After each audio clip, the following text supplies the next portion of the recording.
With an astonishing variety of cultures, the human race constantly struggles to find relief from a wide range of troubles that manifest themselves in unique and foreign ways. However, all cultures still invariably consist of humans and are the cumulative human culture.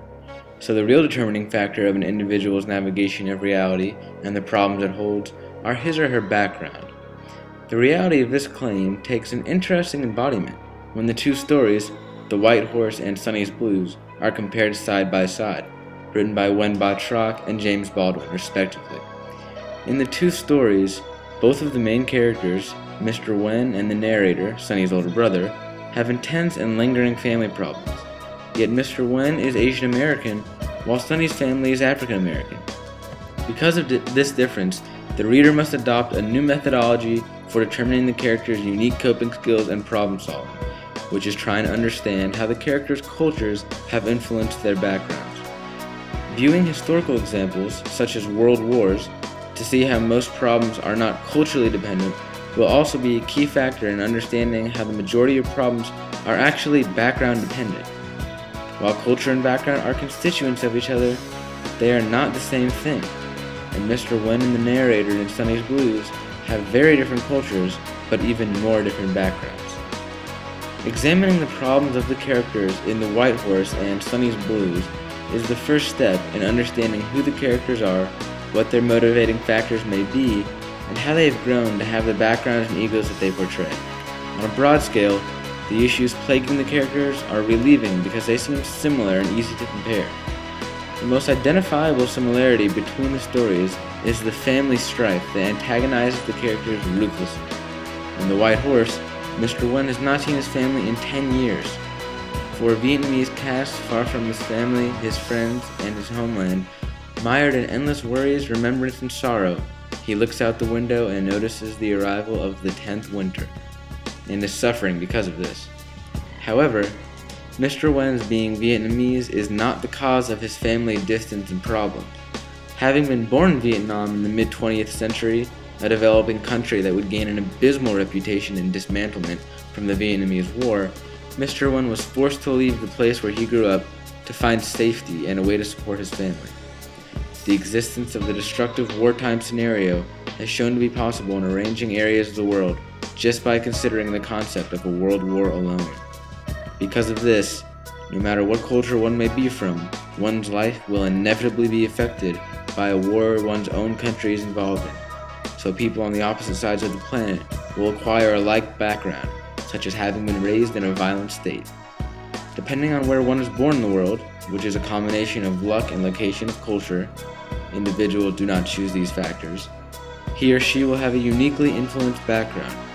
While Mr. Wen and the narrator in Sonny's Blues have different cultures, it is their unique backgrounds that were directly influenced by their cultures that explain the family problems that they have and the way they react to those problems. In Sonny's Blues, the narrator and Sonny have intense backgrounds that have also been crafted by continuous family strife. An example of this family strife comes in the form of premature family deaths that leave the family and friends grieving and confused. I read about Sonny's trouble in the spring. Little Grace died in the fall.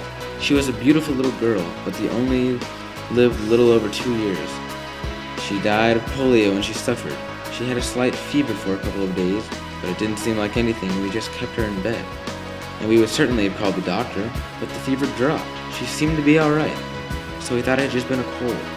Then one day, she was up, playing. Isabel was in the kitchen fixing lunch for the two boys when they'd come home from school, and she heard Grace fall down in the living room.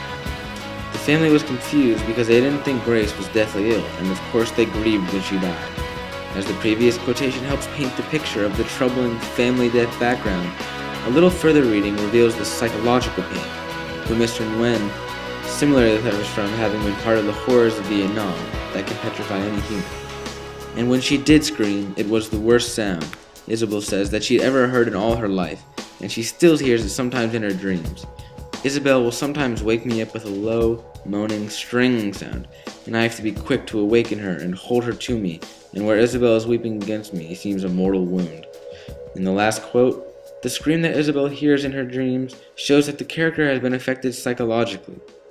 The previous examples of how backgrounds are a direct factor in human problems show that the cultures themselves are not responsible for those psychological family problems that have easily jumped the cultural barrier, even if the cultures were highly influential in determining those backgrounds.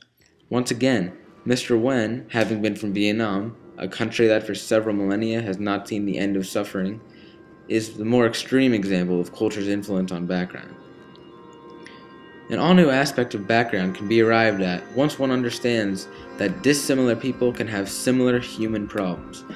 This new aspect is that while the problems revolve around the same theme, family, the perception and approach to these problems are very different.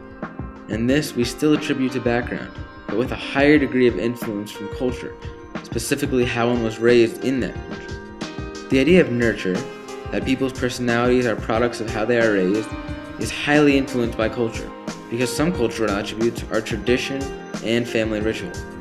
Mr. Wen's unique take on his family problems is in the form of a much more metaphysical, philosophical nature, which is evident in the following quote. He lives in two worlds. His soul is in America, but his spirit shuttles back and forth. He lives in two time periods, the present and the past. Such a jumbled sense of time and space can consume his entire day. The mention of space, time, and souls in the previous quote confirm its metaphysical nature, and Asian theology's emphasis on the metaphysical realm of space and time probably played a role in Wen's perception. As for the narrator of Sonny's Blues, the family relationships that are crumbling are very material issues based on drug addiction. Heroin, it makes you feel sort of warm and cool at the same time. Heroin, being an opiate, a narcotic, is one of the most addicting drugs, and the narrator's brother Sonny is addicted, as the previous quote displays his use. Sonny's addiction is largely influenced by the African American jazz culture of Harlem, in which other musicians also abuse drugs. Some guys, you can tell by the way they play, they on something all the time. The very definition of addiction is a physical dependence that overrides will because of the withdrawals that take place. So, since an addiction is physical, it can be said to be material. These two very different versions of family problems are a product of the background with respect to culture of the main characters. A truly amazing feature of humanity is the ability for the human culture to supersede human subcultures while also varying drastically depending on era, culture, and most importantly, background. When comparing The White Horse to Sonny's Blues, one can identify and highlight both the issues that cross cultural gaps and an individual's background's ability to create a unique paradigm to interpret and react to those issues. Whether one's background is the drug-ridden Harlem jazz scene or the war-torn Vietnam refugee experience, family problems are present in a variety of cultures.